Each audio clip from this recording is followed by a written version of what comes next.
रात के तकरीबन 1:30 बजे का वक्त है और मैं गुड़गांव फरूख नगर हाईवे पे झज्जर की तरफ बढ़ रहा हूँ। अभी एक्सप्रेसवे से मैं कनेक्ट हो जाऊँगा। आप सबके साथ एक कहानी साझा करना चाहता हूँ। एक बार की बात है, ऐसे ही जंगल में हम लोग ट्रैवल कर रहे थे। उत्तराखंड के जंगल थे, मुझे याद है हल्का सा। एग्जैक्ट लोकेशन क्या थी, राजा जी नेशनल पार्क और ऋषिकेश के बीच का कोई स्पॉट था जहां हमने ऑफ रोडिंग का प्लान बनाया था। तो ऑफ रोडिंग का प्लान करके हम लोग चले गए। तो जंगल में हम लोगों को था कि हम लोग जंगल में जाएंगे और लगभग 3-4 घंटे का ट्रैक अपना करके वापस आ जाएंगे।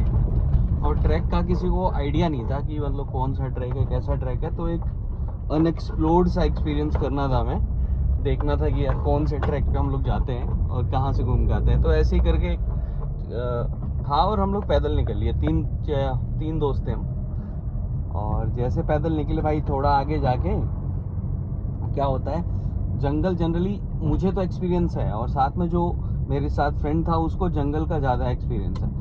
तो मुझे थोड़ा बहुत है क्योंकि मैं जंगल ट्रैक बहुत कम करता हूँ, मैं हाइकिंग ज़्यादा करता हूँ। तो उस चक्कर में हम लोग फिर निकले और पता ही नहीं लगा कितना टाइम हो गया और आते आते हम लोग रास्ता भटक गए।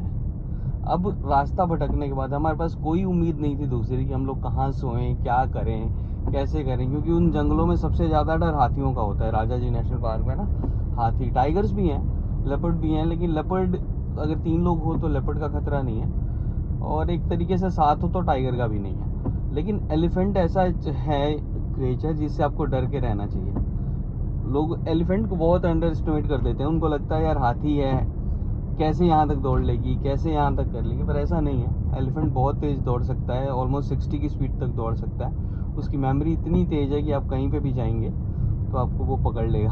तो और ज़्यादातर ऐसे पहाड़ों में गुफाएं ना, अब पहले कोई टाइम था, ये कहते हैं ये वही रेंज है जो सुल्ताना डाकू उस टाइम 1920 में जो था वो इधर ही रहता था। वो जंगल के कुछ नेचुरल केव्स थे जहाँ पे वो लोग रहते थे। तो अब उन केव्स में लेपर्ड, टाइगर और बहुत सारे जंगली जानवर हैं जो उस केव में रहते हैं। तो उन केव में भी रहना एक तरीके से सेफ नहीं था। तो हमारे पास कोई ऑप्शन पेड़ पे भी था, लेकिन अब सोच रहे थे यार कहीं भालू ना आ जाए। तो कई सारी चीज़ें चल रही थी दिमाग में।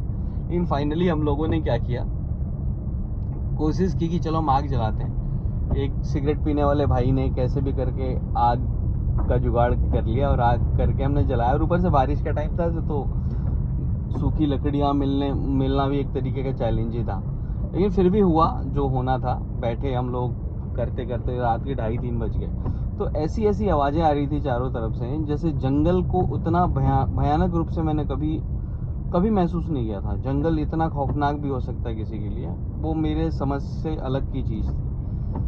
तो कैसे कटा, 11-12 बजे जनरली घंटे, 1-2 घंटे में बीत जाते हैं। पर आप यकीन करिए वो उस टाइम के हमारे घंटे ऐसा लग रहा था भाई, वो घंटे हमारे 3-3, 4-4, 5-5, 1 घंटा 3-3, 4-4 घंटों में बीत रहा है।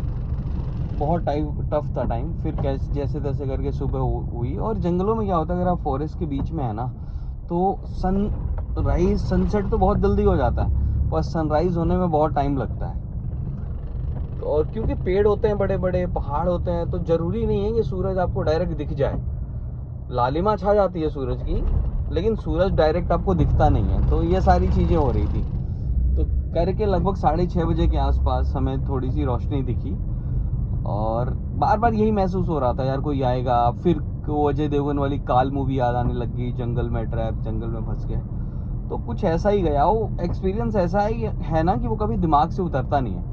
तो जब भी मैं कभी नाइट ड्राइव पे निकलता हूँ या कुछ करता हूँ तो मुझे वो चीज़ें याद आ जाती हैं। मैं उस चीज़ को रिकॉल और कनेक्ट कर पाता हूँ, दोबारा उस चीज़ को जी लेता हूँ। 5-6 साल हो गए इन बातों को, लेकिन अभी भी मैं उस सिचुएशन से कनेक्ट हो पाता हूँ। तो कभी भी आप ऐसे सिचुएशन में फंसें तो सबसे पहली बात है आपको पैनिक नहीं होना।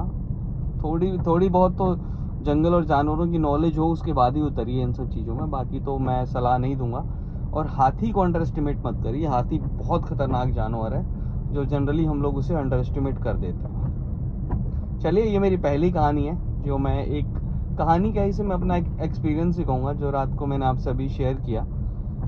बाकी अभी मैं आगे सामने जा रहा हूँ, लगभग 20 किलोमीटर जाना है मुझे।